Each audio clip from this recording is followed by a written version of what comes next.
Bienvenidos amigos a Mujer Express. Hoy nos acompaña el doctor Mauricio Guerrero, cirujano plástico, y vamos a hablar sobre, a ver si usted sí sabe qué es, bichectomía.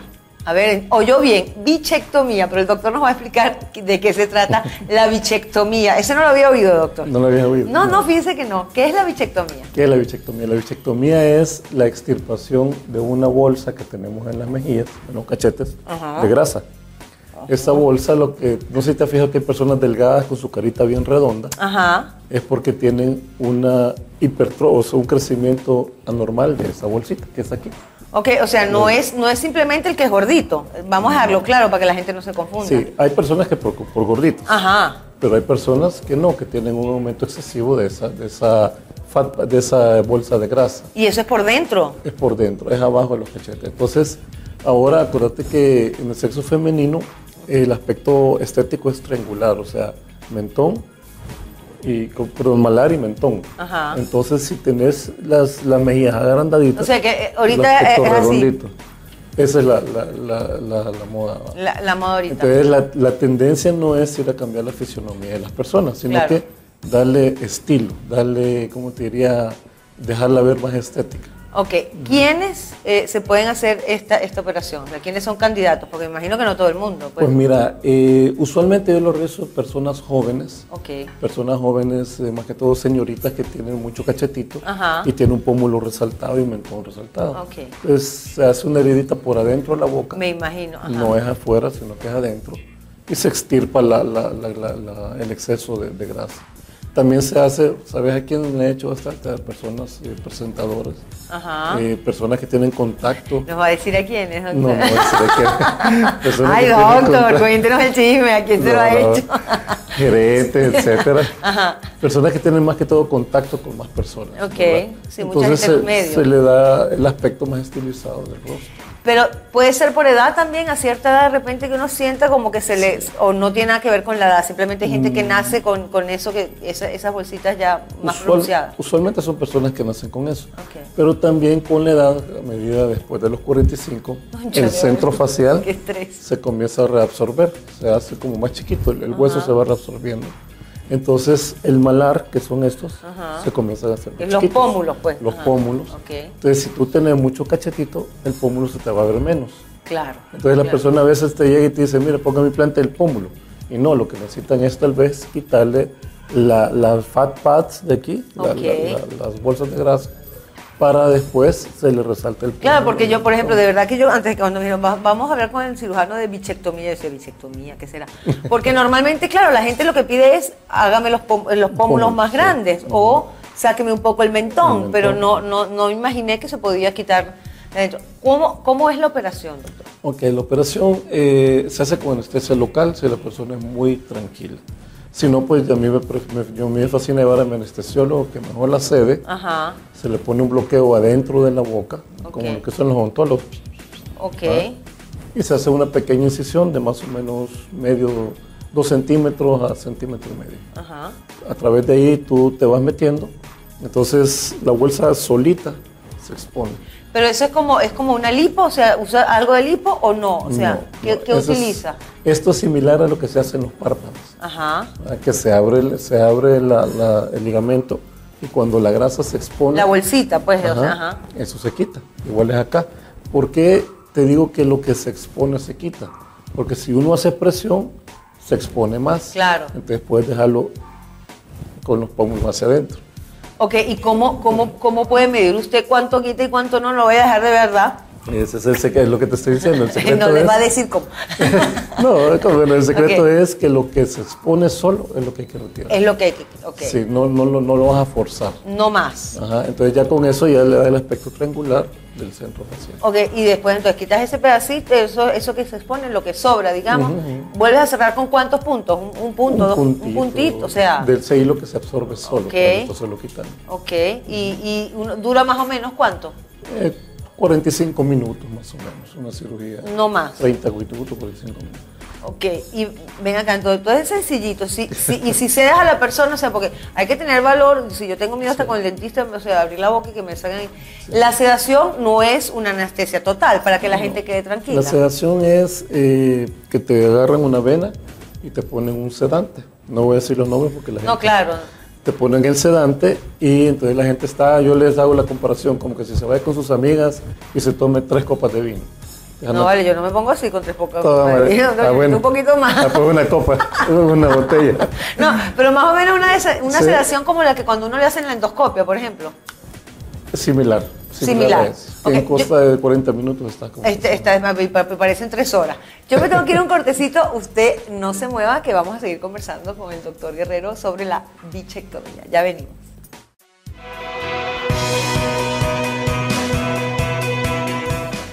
Y seguimos, amigos, con el doctor Mauricio Guerrero, cirujano plástico, conversando sobre la bichectomía. Entonces, para alguien que apenas acaba de prender la televisión, la bichectomía es la cirugía de... Es para extirpar las bolsitas de grasa que tenemos aquí en los cachetes. Ajá. Al quitar estas bolsitas de grasa por adentro de la boca, se resaltan los malares o el pómulo. El pómulo y el mentón. Okay. Entonces, claro, porque te metes como... Este es un aspecto triangular en la cara. Ok, doctor, ya hablamos de que se puede hacer con anestesia local o con una leve sedación. ¿Es dolorosa? O sea, cuando uno abre el ojito para comer, o sea, ¿cómo es eso? ¿Es doloroso? Mira, usualmente con analgésicos convencionales, como paracetamol o antiinflamatorios, el paciente puede desarrollar su vida. Yo lo que le recomiendo es que se pongan hielo, o sea, ya después de la cirugía, por afuera, en hielo formear. Afuera se pone el hielito, 15, 20 minutos cada hora, entonces ese hielo te da analgesia y te desinflama. Y para comer, doctor, porque por más que sea uno tiene un par de puntitos ahí dentro de la boca. No hay problema. ¿Qué tipo de cuidados? Son puntitos finitos. Lo único que yo les pido es la higiene oral. ¿Qué significa eso? Que después de comer se cepillen bien sus dientes, hacerse colutorios con agua o con agüita con un poquito de bicarbonato, sin químicos. Y mantener limpio, con solo mantener limpio ahí. No hace falta echarse algo en las heriditas. Nada especial. Hay unos productos que te ayudan a que la mucosa se pegue más rápido, pero la verdad que si la persona es sana, está joven, pues tú consideras que no es ¿En cuánto tiempo está recuperado? Que ya ni siente el... Tal vez ponerle, mucha gente se lo hace viernes y el lunes, el lunes ya está trabajando. ¿Quién, doctor, no se debería hacer una bichectomía? Ok, usualmente son personas que tengan una enfermedad de base, diabéticos, hipertensos, problemas faciales, que hayan tenido un problema nervioso en la cara. Ok. ¿Por qué razón? Porque no vas a saber si llega a presentar alguna complicación, que son mínimas, si es del problema previo o de la cirugía. Claro. Aquí hay que tener mucho cuidado, que nosotros tenemos una glándula acá que se llama parótida. Y esta genera... Es la de las paperas, ¿no? La de las paperas. Esta genera saliva y la tira a nivel de la segunda molar, la saliva. La glándula Bichat está aquí, donde se aboca la saliva, y aquí está la Bichat. Entonces uno tiene que saber dónde está anatómicamente para irlo a sacar sin ningún problema. ¿Qué pasa? Porque ¿qué pasaría si tocas esa glándula? Puedes lesionar el tubito y se te comienza a acumular saliva acá. Entonces ya comenzamos un problema. Claro, ya funcional. Digamos que ese sería uno de los riesgos, que tocaran ese conducto de saliva. Sí. ¿Hay otro riesgo, doctor? Que lesiones el nervio, un nervio facial. Por eso es que tiene que ser bien hecho. Tengo una persona que sabe, en un lugar adecuado, y por eso a mí me fascina la sedación. Porque también si el paciente se puede hacer con local, pero si yo estoy en un momento crítico y el paciente se mueve, puede lesionar algo. Claro. Mientras que si está sedado, no se te va a mover. Entonces el riesgo minimiza. Claro. Oiga, doctor, esos son los únicos riesgos.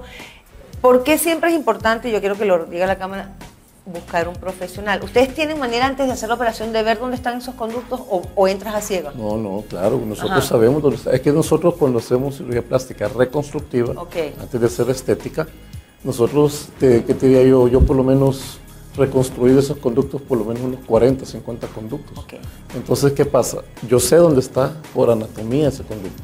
Antes de entrar a hacer la cirugía, abro la boca a la paciente, lo localizo, se le pone un catéter chiquito, se feruliza, para decirme, ahí está, ten cuidado. No toques ahí. No toques, entonces ya te bajas 2 milímetros, hacer la incisión y vas a buscar la fat pad y la sacas. Okay. ¿Pero por qué? Porque ya fuiste cirujano reconstructivo previamente. Claro, o sea, no es que cualquiera pueda hacerlo así nomás, porque se puede buscar un problema. Doctor, de verdad que siempre para mí es un placer conversar con usted. Yo quisiera que a la cámara dijera dónde, si alguien quiere hacerle una consulta un poco más específica, dónde lo pueden ubicar. Ok. Bueno, mi consultorio está en la calle Colonia La Mascota, pasaje 4, número 7. El teléfono es el 2263-7659 o 2264-3745. Usualmente en el segundo es donde más. Doctor, antes de que terminemos, o sea, por ejemplo, una persona muy delgada, como yo, por ejemplo, no es que yo sea muy delgada, pero sí con carita metida, yo me la haría, o sea, usted me diría, yo le digo, ay, mire, es que yo quiero que se me salgan más los pómulos y que se me salgan más... o usted me diría, no, Claudia, no seas eso. O sea, ¿cómo manejas esa parte antes? Para que la gente que diga, no, es que yo estoy así, me las quiero quitar para verme más flaca. Eso es lo importante, Claudia, del examen físico. Okay. A mí mucha gente me... Y mental. Sí, te digo, yo tengo gente que me escribe ponerle en los Estados Unidos y me dice, doctor, quiero aumentarme el busto, ¿cuánto cuesta? Entonces yo le digo, cuando usted esté aquí, venga para examinarla. ¿Por qué? Porque el paciente puede tener ideas, pero a veces no lo necesita. Por ejemplo, tu pregunta, yo a ti no te lo haría, porque tu cara es triangular. Pero si viene alguien y me dice, mire, yo quiero tener mi cara más triangular, porque mis pómulos, se tiene que tomar radiografías, examinar, ver cuál es el problema, si son los pómulos, el mentón o la bichada. Tú haces un estudio previo, sí, que es lo que hace un profesional y no le dice, sí, véngase, que se lo hago mañana. Lo que usted quiera, no, sino que tenés que ver cuál es el problema y cuáles son las expectativas de la paciente. Igual, para cualquier cirugía, ¿cuáles son los exámenes básicos que uno tiene que tener? Básicamente, ver si no está anémico, el hemograma. Un hemograma. Ver cómo está la coagulación, tiempo de protrombina, las plaquetas. El general de orina, importantísimo. También. Examen de SIDA. ¿Verdad? Azúcar, dependiendo. O sea, yo usualmente les doy una lista de 6 exámenes que se los tienen que hacer de rigor. De rigor. Para cualquier cirugía. Si a usted un doctor no le manda a hacer exámenes para hacerle una cirugía, preocúpese. Piénselo, sí. Sí, o sea, preocúpese. Entonces, doctor, 1.000.000 de gracias. Yo me tengo que despedir. Usted no se mueva, que regresamos con más de Mujer Express. Seguimos, amigos, en Mujer Express y como siempre tratando de traerle información interesante. Hoy nos acompaña Rolando Ferrer de Joven 360 y nos va a explicar cómo hacer tu currículum. Así que, ojo, sí, a los jóvenes, a las mamás que están ahí, que sus hijos están terminando y que quieren empezar a trabajar, así que oigan bien qué es lo que tienen que hacer y qué es lo que no tienen que hacer. Rolando, ¿cómo estás? Bienvenido. ¿Qué tal? ¿Cómo está? Muy bien. Mira, Contento. Uno cuando sale de la universidad, uno no sabe ni cómo hacer, o ya te enseñan. En mi época ni te enseñaban cómo hacer el CV. Generalmente ahora las universidades ya están tratando, ¿verdad? De darle una luz. Sí. No, y de hecho hay muchas universidades que ya tienen estas materias de prácticas profesionales, experiencia profesional, porque es fundamental, ¿verdad? Hay muchos que salen de las universidades. A mí me pasó, yo cuando estaba en mis últimos ciclos, yo decía, ¿y qué va a hacer de mí el siguiente año? ¿Cómo voy a conseguir trabajo? Exactamente, entonces es importante. ¿Qué es importante para hacer un currículum bien hecho? Aparte, bueno, básico. Empecemos por lo básico, nombre, apellido, o sea. Sí, exactamente. Bueno, primero, y la parte más fundamental, y que hay muchas personas que se les escapa, es la fotografía, ¿verdad? Comenzando por ahí, el encabezado no necesariamente tiene que decir hoja de vida o currículum, ¿verdad? Sino que ya obviamente si usted está presentando sus datos, ya se sabe que es su hoja de vida o su currículum, no es necesario. Lo que debe ir en grande es su nombre, ¿verdad? Porque desde ahí vamos impactando, ¿verdad? Mi nombre, mi marca, ¿verdad? Porque siempre estos procesos de reclutamiento y selección están muy enfocados a eso, a qué me transmite una persona. Obviamente a través de sus competencias, de su profesionalismo, pero también de todo lo que engloba la percepción y la marca personal, ¿verdad? Entonces primero es el encabezado y la fotografía, ¿verdad? Que tiene que ser una fotografía como bueno, porque en este país todavía se pide fotografías. Hay países donde no puedes poner la fotografía. Exactamente. Si es en Estados Unidos, usted no puede poner fotografía. No se puede, y porque incluso, bueno, hay empresas que así lo requieren. Es importante saber que hay empresas que piden el CV de una forma específica, ¿verdad? Y siempre lo ponen en sus requisitos, en sus requerimientos. Perfecto. Pero en términos bien generales, la mayoría de empresas o entidades que nos dedicamos precisamente a ese, al reclutamiento y selección, sí pedimos fotografías, obviamente, depende. Entonces, fotografía, nombre bien claro, bien hecho, ¿qué más? Fecha de nacimiento. Fecha de nacimiento. Ese encabezadito primero, que debe llevar. Y bueno, debe llevar el nombre, ¿verdad? Los datos personales. Sí es fundamental y lo más importante es su correo electrónico y sus teléfonos. Por favor, ¿verdad? Porque si no, ¿cómo lo contactan? O sea, Exactamente, y entonces es bien fundamental poner bien los teléfonos, el correo electrónico, y que el correo electrónico, bueno, dedicado también específicamente para todos los jóvenes, debe ir orientado a un, o sea, obviamente es un correo que diga que usted está buscando trabajo, porque generalmente hay jóvenes o personas que utilizan el correo cuando lo crearon hace 10, 15 años. Se llamaba, ¿cómo diría? Osito Azul 24. No, o sea, ponga un email serio. Exactamente. Sí, y eso es Pinky Blue ayer, o sea, no. Sí, entonces si no lo tiene, crece un email serio. Exactamente, es fundamental tener un correo electrónico serio, todos los datos, la edad es fundamental, ¿verdad? Obviamente la fecha de nacimiento y todos los datos personales, ¿verdad? Nuestra documentación es importante. Después de que pones eso, me imagino que vas a tus estudios, es lo siguiente que sigue. ¿Empiezas desde prekinder o desde cuándo? Porque es que hay gente que pone cosas enormes. ¿Desde cuándo empieza? Bueno, lo más importante generalmente es la educación media y la educación superior. No vaya a poner prekinder, por favor. Prekinder, los trencitos, no. Y hay personas que quizás en parvularia o educación básica se cambiaron de colegio, entonces... 15 colegios. Exactamente, 15 colegios. Y se abarca demasiado espacio en el CV. Entonces, simplemente donde terminó primaria y donde terminó bachillerato, en caso de que sean varios. Exactamente. Oiga bien, no ponga los 15 colegios porque me va a decir, oye, este muchachito pasaba de colegio en colegio. Y no es necesario poner los títulos, ¿verdad? Porque hay personas que sacan fotocopia de los diplomas, de los títulos y los ponen en el CV. Entonces, eso se hace un cuadernillo de 7, 9 páginas. Sí, no, además encuadernados y todo. No, exactamente. No es necesario. Entonces, en estudios va primaria, o sea, donde la terminó, secundaria, donde la terminó, y universidad, digamos, o técnico o lo que sea. Exactamente. Esa es la información más importante,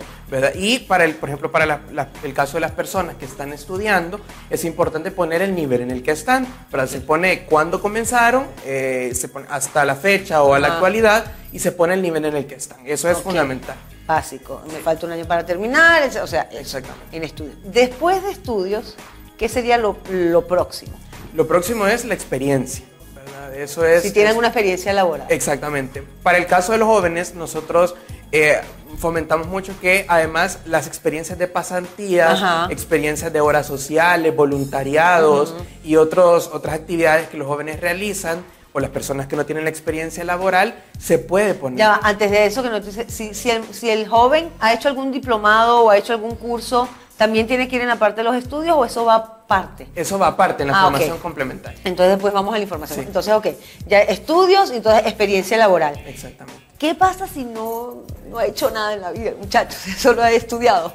De hecho, nosotros en Joven 360, por eso es que orientamos mucho a los jóvenes a la creación del perfil, ¿verdad? Generalmente un CV está orientado mucho a la experiencia laboral, pero un perfil está orientado más a las aptitudes y competencias que los jóvenes tienen. Ahora déjame la idea del perfil ahí porque tenemos que ir a un cortecito. Usted no se mueva, que ya regresamos con más de Mujer Express.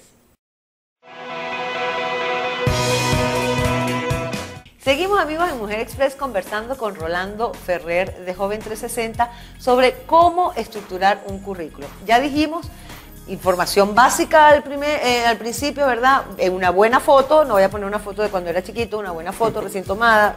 Si es hombre, bueno, me imagino que en corbatita, algo más. Y si es niña, bueno, bien peinadita, ¿ok? Los estudios, sin exagerar, si se cambió 15 veces de colegio, nada más ponga dónde terminó primaria, bachillerato, y si está estudiando en la universidad o si ya terminó. Y después entonces vendría la experiencia laboral. Sí. Y entonces, si tienes experiencia laboral, ¿la numeras desde cuándo? ¿Desde el primer trabajo o los últimos 10 años, por ejemplo? Se tiene que poner primero la experiencia más reciente. ¿Verdad? Y vamos de ahorita para atrás. De hoy hacia atrás. Exactamente. Forever, o sea, si es una persona más grande, pues yo sé, en este caso estamos hablando de jóvenes, pero si soy yo, por ejemplo, que tengo mis añitos, y he hecho, o sea, ¿voy hasta el primer trabajo que tuve o llego hasta la mitad?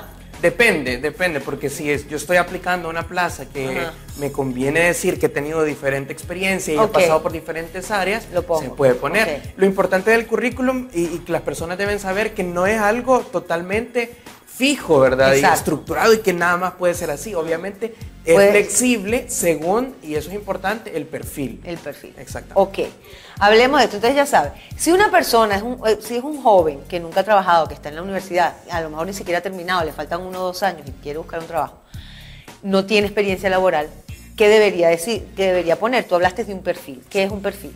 Bueno, un perfil es un término bastante propio de Joven 360, ¿verdad? Nosotros en nuestra plataforma, en joven360.com, tenemos este formato del perfil porque sabemos que los jóvenes, cuando están buscando un primer empleo, y es que sucede que los jóvenes, cuando buscamos un primer empleo, no tenemos experiencia laboral. Claro. Y todos nos piden experiencia laboral. Entonces, hay empresas que piden, no debe ser mayor de 21 años, debe tener 5 años de experiencia laboral. Y lo que dicen hasta 35 da ganas de llorar, pero bueno, eso es otro tema. Entonces, es fundamental, ¿verdad? Para nosotros en Joven 360 es importante orientar este perfil mucho más enfocado a las competencias y las características que hacen único al joven. Por ejemplo, las preguntas como ¿cuál es mi visión en la vida? ¿Cuál es mi visión? ¿A dónde quiero llegar? ¿Por qué estudié esa carrera? Eso es fundamental. Porque si, por ejemplo, yo le digo, le pregunto a un joven, ¿por qué estudiaste comunicaciones, por ejemplo?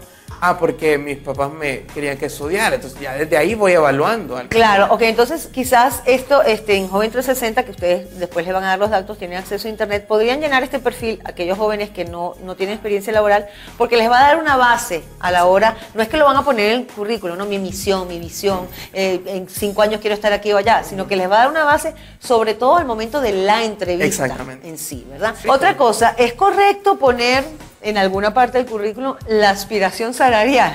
O sea, yo aspiro a ganar entre este. Hay gente que lo hace, yo lo he visto, señores. Sí, exactamente. ¿Ok? O sea, ¿es correcto o no es correcto? No es correcto, ¿verdad? Es importante tener claro las pretensiones salariales. Y no es correcto por dos circunstancias. Primero, puede ser que la plaza a la que usted esté aspirando sea más de lo que usted está pidiendo. Claro. Entonces, por ejemplo, obviamente, si viene un reclutador y dice, bueno, si por $500 menos voy a contratar a alguien que haga las mismas funciones, pues qué bueno. Claro, ¿verdad? obvio, entonces, lo va a hacer. Pero también puede ser porque usted está aspirando a muchísimo más de lo que en realidad es la plaza. Ese tipo de preguntas y ese tipo de información generalmente se obtienen tampoco en la primera entrevista, porque hay personas que en la primera entrevista, mire, yo quiero ganar tanto, ¿verdad? Y tal vez no estamos hablando de eso. Pero de eso vamos a hacer un programa después, o sea, para dar los tips exactamente lo que usted tiene y no tiene que decir cuando va a una entrevista. Pero entonces en el currículum vamos a hacer un pequeño resumen entonces, Rolando. Exactamente. Primero, diga usted, ¿qué tiene que ir? En la primera página, ¿qué es lo importante? La información personal, ¿verdad? Eso es básico. Nombre completo, ¿verdad? Nombre completo, toda la información de contacto y documentación de la persona. La fotografía también, que es importante, generalmente se ubica en la parte superior derecha de la página, porque en la parte superior izquierda, si va engrapado, entonces lo tapa la grapa, o si tiene algún otro, y generalmente se ve más el lado derecho, en la zona de peso, siempre es el lado derecho. Toda la información de mis estudios, la información académica, ¿verdad? Desde la universidad, obviamente en términos ascendentes, ¿verdad? Universidad, bachillerato, educación media, etc. No es necesario poner la parvular, ¿verdad? No voy a poner el pre-kinder. Exactamente. Igual con la experiencia laboral. Exactamente. La experiencia laboral en términos también descendentes, ¿verdad? Que es importante poner la experiencia más reciente, porque si usted está en algún trabajo, pues obviamente va a poner que él comenzó en tal año, 2011, hasta la fecha. Y ya para terminar, ya dimos toda la información que debe tener. El estilo. Yo soy toda colochita, toda pink. Entonces le hago unas florecitas pink aquí que flotan. O sea, ¿cómo debería ir presentado? En color negro, rojo, azul, verde, fosforescente. O sea, porque a lo mejor ha cambiado la cosa, ¿no? Y es un poco más moderna, ¿no? ¿Va con colochos o sin colochos? Depende de la carrera, ¿verdad? Porque, por ejemplo, si usted es un ingeniero industrial o un físico matemático, etc. Con numeritos. Exactamente. Entonces, generalmente es un poco más serio el currículum. Ahora, por ejemplo, si usted estudia comunicaciones, diseño gráfico y todas esas carreras que permiten, obviamente debe verse, yo siempre he dicho que la creatividad no resta la formalidad, ¿verdad? Ni el profesionalismo. O sea, no es que le va a poner los stickers, ¿verdad? Ni nada, sino obviamente diseñado, atractivo, pero profesionalmente. Ok. Oye, de verdad que me encanta. Yo creo que la gente de verdad que aprovecha muchísimo estos programas, ¿verdad?